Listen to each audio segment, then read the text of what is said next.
Boa noite, estimados internautas. Sejam todos bem-vindos a mais um programa Mais Saúde. O tema de hoje, iremos falar da xerostomia.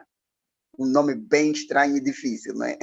Provavelmente nunca tinha ouvido falar, ou talvez já ouviu falar. Mas hoje estaremos com o Dr. Cláudio Maulani, que vai nos falar da xerostomia. O que seria, então, a xerostomia? Boa noite, Dr. Cláudio Maulani. Boa noite a todos, sintam-se todos cumprimentos.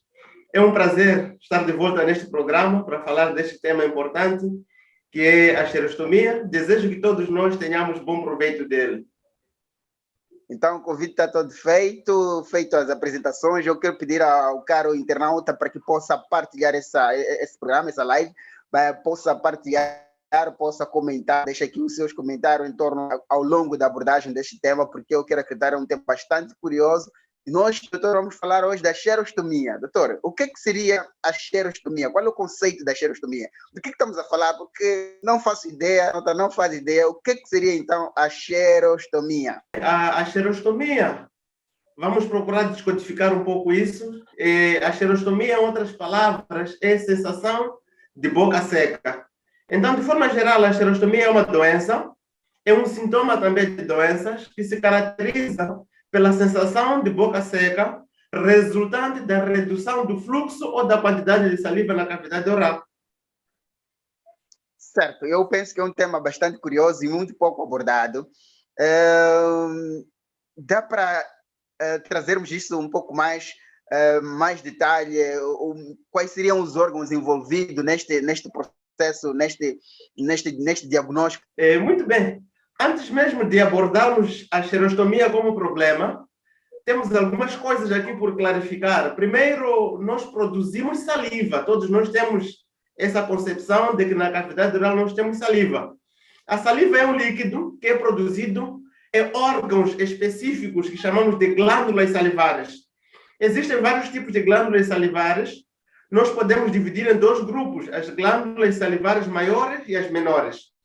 As glândulas salivares maiores, nós temos três tipos delas. Conhecemos as glândulas parótidas, sublinguais e submandibulares.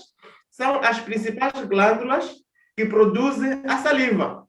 E falando um pouco sobre a saliva, nós, como seres humanos, produzimos cerca de 1,5 litros de saliva por dia.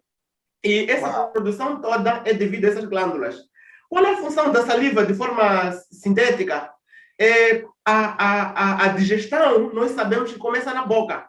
Quando colocamos o alimento, esse alimento é misturado com a saliva para facilitar a sua deglutição. Nós também sabemos que a saliva é um lubrificante. Ela lubrifica a cavidade oral, ajuda na higiene dos nossos dentes na cavidade oral. Ela também mantém o pH da cavidade oral, evitando que certas doenças possam surgir. Então, nós temos aqui a origem da saliva, que são as glândulas salivares. Temos uma quantidade que seria a quantidade ideal de saliva produzida por dia por um indivíduo saudável. Então, com isso, acho que já podemos começar a abordar o que é essa xerostomia, tendo em conta esses fatores. Sim, tendo em conta justamente os fatores que já fez menção em torno da produção de saliva e aquilo que é a função, qual seria eu gostava mesmo de entrar na causa, não é? Na causa, antes de falarmos das consequências dessa escassez, não é? Da própria saliva. Qual seria, então, a causa da xerostomia? Muito bem. Nós vamos dividir a xerostomia em dois grupos. Certo. A xerostomia transitória, primeiro, é de quem vamos abordar. Vamos dar aqui exemplos relacionados à causa. As pessoas que trabalham com a voz, estamos a falar aqui de jornalistas, estamos a falar de cantores, quando passam longos períodos conversando, falando ou cantando, existe uma escassez temporária da saliva na cavidade oral. Temos também uma outra situação que é transitória. As pessoas, quando estão praticando exercícios físicos, existe essa baixa redução e sensação de escassez de saliva na cavidade oral. Mas, para além dessa forma transitória, existem formas que são mais persistentes, como, por exemplo, a toma de medicamentos. São conhecidos cerca de 400 medicamentos diferentes que causam xerostomia. Desses medicamentos são vários. temos medicamentos usados para tratar hipersensibilidade, medicamentos usados para tratar diabetes, hipertensão, doenças renais, entre outras doenças que, quando consumidos em períodos prolongados, causam a redução da saliva. Mas, para além desses medicamentos, nós temos outras condições como a respiração bucal. Os seres humanos foram feitos para respirar pelas narinas. As narinas são o órgão preparado para trabalhar o ar antes de chegar ao pulmão. E os indivíduos que têm algum impedimento a nível nasal e acabam respirando pela boca, têm a sensação de ter a boca seca. A boca realmente seca-se por causa deste processo de respiração bucal. Existem ainda outras causas, como, por exemplo, as pessoas que roncam. Durante a noite, os roncadores deixam de respirar pela nariz, respiram pela boca. Para além ainda da desidratação, as pessoas consomem pouca quantidade de água que podem causar a xerostomia, problema de saúde oral. Certo, doutor. E o que vai acontecer? Quais são as consequências da escassez da saliva, da falta da saliva no indivíduo? Muito bem. Se nós temos fraca produção de saliva, temos a xerostomia ou escassez de saliva na boca, existem consequências previsíveis. A primeira consequência que nós temos é o surgimento de cáries dentárias. Nós temos que a saliva tem a função de ajudar na limpeza dos dentes, e se está em baixa quantidade, automaticamente essa função fica prejudicada. E essas envolvem maiores quantidades de cárie dentária. A consequência, porque a saliva participa do processo de digestão dos alimentos, claramente vamos ter dores ao deglutir, que é disfagia. Ao deglutir não vamos sentir dores, porque este alimento não foi trabalhado com a saliva. Ter a perda na manutenção daquelas que são papilas gustativas. Papilas gustativas são pequenos órgãos que situam-se na língua que ajudam a sentir o sabor. Quando nós temos a redução da quantidade de saliva, essas papilas desaparecem e aí o sabor não é bem sentido pelas pessoas que têm a xerostomia. Para além disso, nós temos também a dificuldade na lubrificação da boca. Começamos a ter indivíduos com lábios rachados. Começamos também a ter o desenvolvimento, porque a redução da saliva faz com que o pH da boca, que devia ser básico, seja ácido. E quando temos um pH ácido, nós conhecemos as doenças oportunistas da boca, como Candida albicans. Essas doenças começam a desenvolver-se como consequência da redução desse fluxo de quantidade e qualidade dessa mesma saliva. Então, de forma geral, são esses alguns dos transtornos que podem advir da xerostomia como problema de saúde. Certo. Eu gostava mesmo de voltar para as causas, mas me focar na questão dos fatores. Olhando para as causas, excetuando elas, ou seja, haveria um fator de risco que deixasse o indivíduo não é? Exposto ou disponente a uma xerostomia? Algum outro fator de risco, questões de idade, genética, algum outro fator de risco estaria associado a isso? Ou apenas as causas já serão suficientes para poder conduzir o indivíduo à xerostomia? Muito bem. Relacionando a xerostomia com esses outros fatores, nós vemos que aumenta bastante em indivíduos de idade avançada. Por que razão? Porque sabemos que indivíduos aos 60 anos já têm maiores doenças sistêmicas, consomem mais medicamentos. Então, a condição de saúde do indivíduo pode sim ser um fator predisponente para o surgimento da xerostomia, como consequência dos medicamentos que a pessoa consome para tratar essas condições de saúde. Mas esse padrão acaba sendo um pouco alterado, porque de forma global as doenças da terceira idade estão transitando para idades inferiores. Estamos tendo agora indivíduos com hipertensão com idade muito baixa. Estamos tendo indivíduos que têm doenças renais em idades precoces. Então, esse padrão acaba alterando um pouco. Mas a condição de saúde do indivíduo é um dos fatores predisponentes para o surgimento da xerostomia em virtude dos medicamentos que são consumidos em volta disso. E outra coisa importante que pode ser um fator predisponente é a existência de doenças neoplásicas. Estamos a falar de tumores. Quando o indivíduo tem um tumor na glândula parótida, por exemplo, consequentemente, a produção de saliva reduz. E também o tratamento que existe para os tumores, tanto do pescoço, da cavidade oral, quanto da cabeça. Nós conhecemos a irradiação, que é a radioterapia, bem como a quimioterapia. Essas duas terapias também influenciam, porque as glândulas salivares encontram-se expostas à radiação nesse tratamento, elas também vão reduzir o fluxo salivar. Então, de forma geral, é mais consequência dos tratamentos de várias situações médicas. Certo. E como chegar a esse diagnóstico? Como chegamos a este diagnóstico de xerostomia? Bem, para chegar ao diagnóstico, qualquer patologia, para chegar ao diagnóstico, começa da queixa do próprio paciente. O paciente apresenta-se a um consultório queixando-se de, olha, eu sinto que a minha quantidade de saliva está reduzida. E é o clínico quem faz a exploração dessa queixa, fazendo um bom exame físico, conhecendo a história do próprio paciente, os medicamentos estão sendo ingeridos. Com isso, ele consegue chegar a uma suspeita. Depois de feita essa relação entre a queixa do paciente e aquilo que o profissional observa, existem alguns exames simples e auxiliares que podem ajudar a chegar ao diagnóstico de xerostomia. Quais são esses exames?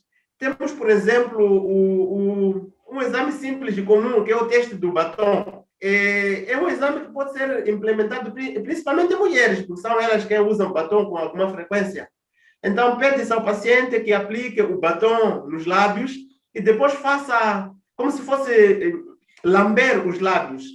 Se esse batom é referido para a pessoa que tem a produção de saliva em quantidade suficiente, ao fazer isto, o batom não adere à superfície dentária. Então, se essas glândulas são apalpadas e não reagem produzindo saliva, pode ser esse um sinal de baixa redução da saliva. Existe também outro teste que nós usamos, chama-se teste do abaixador lingual. Abaixador lingual são pequenos pedaços de madeira que são usados para abaixar a língua, quando quer se observar a faringe e outros órgãos. Então, o que se faz é levar esse abaixador lingual e colocar na mucosa da boca do paciente. Se esse abaixador cair imediatamente, indica que a mucosa está lubrificada, tem quantidade de saliva ideal. Mas se ele se adere à mucosa e fica lá por algum tempo prolongado, é também sinal da redução salivar.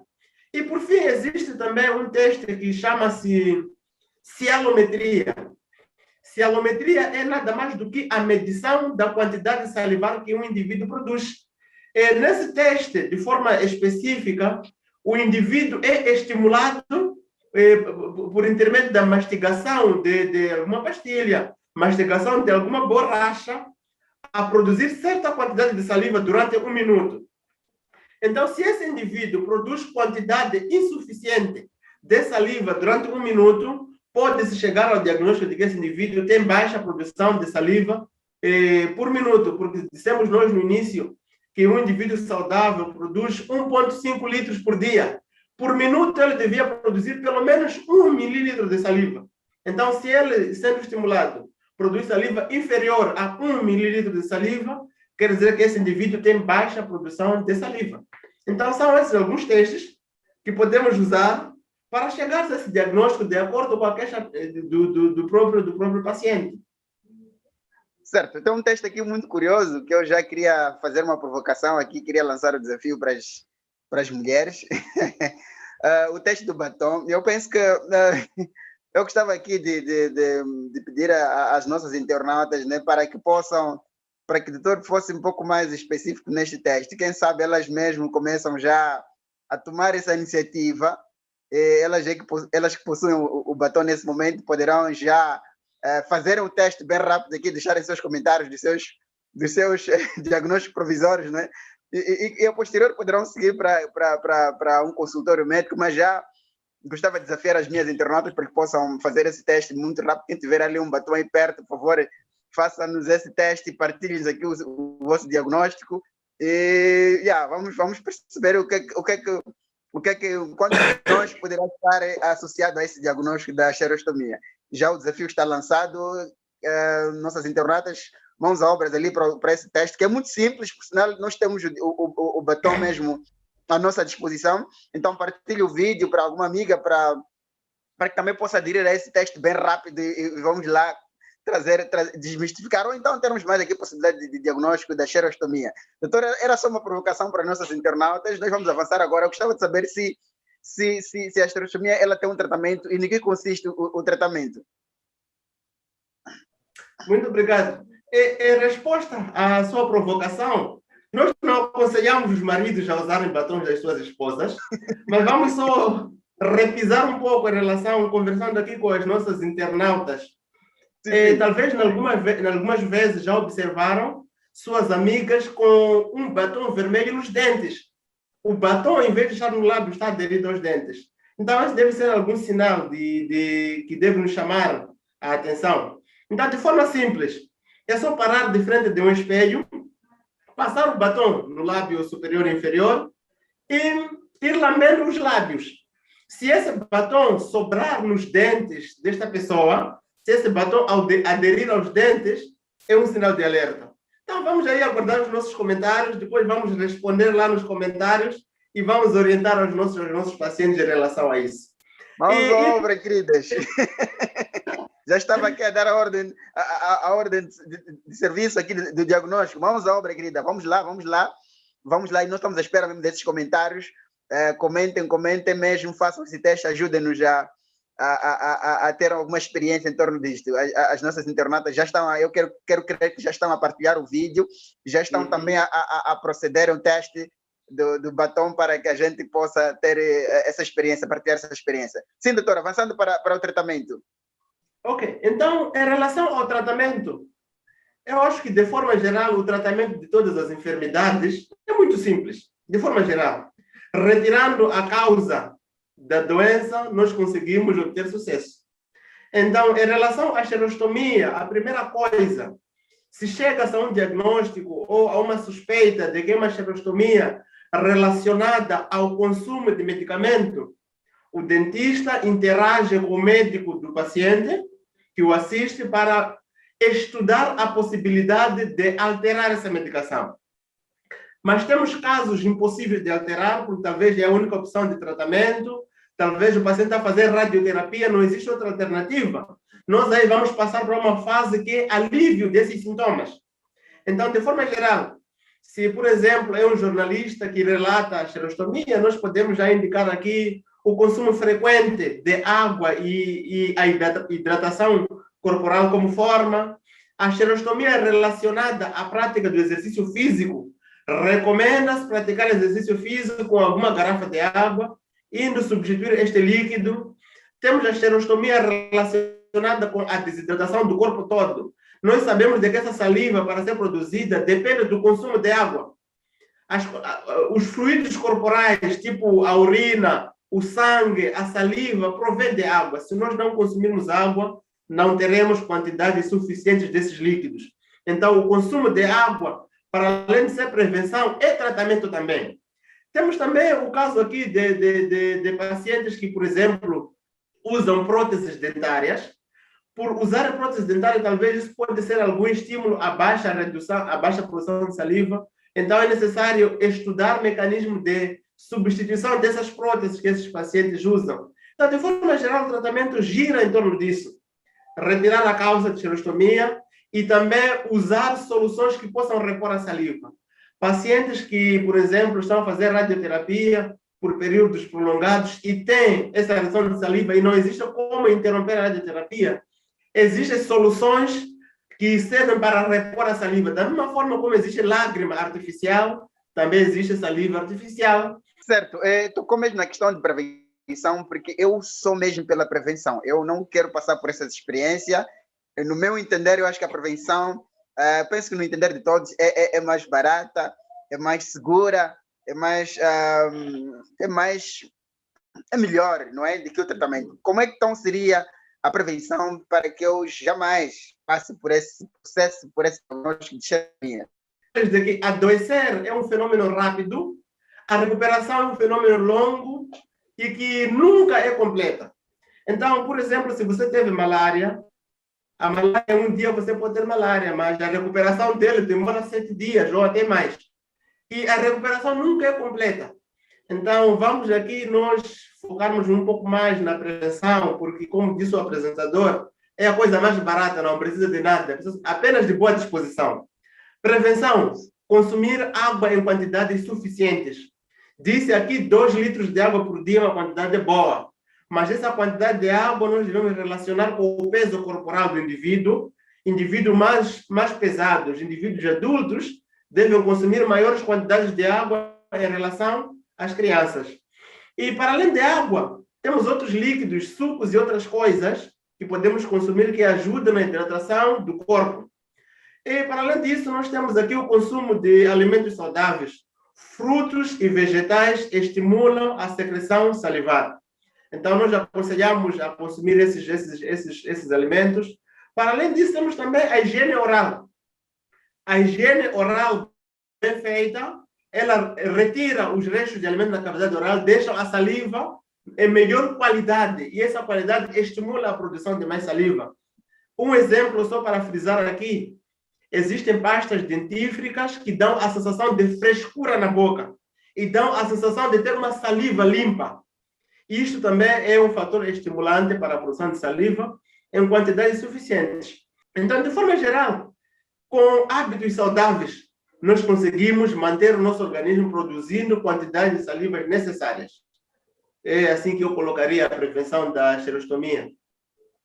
Certo, muito obrigado. Já estamos mesmo a caminhar a reta final do nosso programa.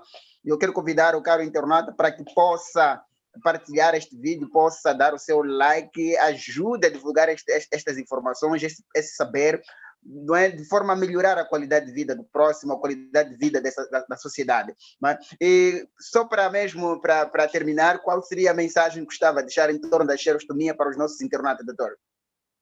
Ok. A xerostomia, de forma geral, ela afeta o nosso estilo de vida, afeta a nossa qualidade de vida. Em programas anteriores, nós falamos, por exemplo, da halitose, que é o mau cheiro na boca. Esse mau cheiro também pode ser consequência da xerostomia. Então, muitas das vezes, nós lutamos contra doenças que poderíamos prevenir de forma melhor. De forma geral, consumir água, consumir alimentos saudáveis é a melhor forma de combater a xerostomia. Desde já, convido aos nossos amigos, aos nossos internautas, a pautarem por esse estilo de vida saudável. E sempre que notarem algum problema, é importante procurar auxílio médico antepadamente. Todos os problemas que são resolvidos em forma avançada, a recuperação também é difícil. Então, gostaria aqui mais uma vez de fortificar essa mensagem, mais uma vez de convidar a todos a não só ouvirmos, mas sermos praticantes daquilo que nós ouvimos, porque isso vai melhorar para o bom estilo de vida de todos nós. De forma geral, e seriam mais ou menos esses os comentários finais. Muito obrigado por ter aceito o convite, Dr. Maulana, e eu espero voltar a tê-lo no próximo programa, na próxima edição do Mais Saúde. E assim, com esse apelo, com esse conselho sábio, Dr. Maulana, que nós queremos encerrar o programa de hoje e colocar este desafio. Ainda aguardo os comentários das nossas internautas aos testes do batom, que deixem ficar aqui suas experiências, como é que foi o diagnóstico. Partilhem conosco essa experiência e partilhem também o vídeo para mais pessoas. E assim, caro internauta, nós queremos dizer muito obrigado por termos acompanhado esta edição e muito obrigado quanto o apoio que vocês têm dado a este programa em particular. Muito obrigado e continuem mais a partilhar, continuem a comentar, porque nós estaremos aqui para poder responder todas as questões. Então, a todos, nosso muito obrigado, boa noite e bom descanso. Até a próxima edição. Até lá, fique bem.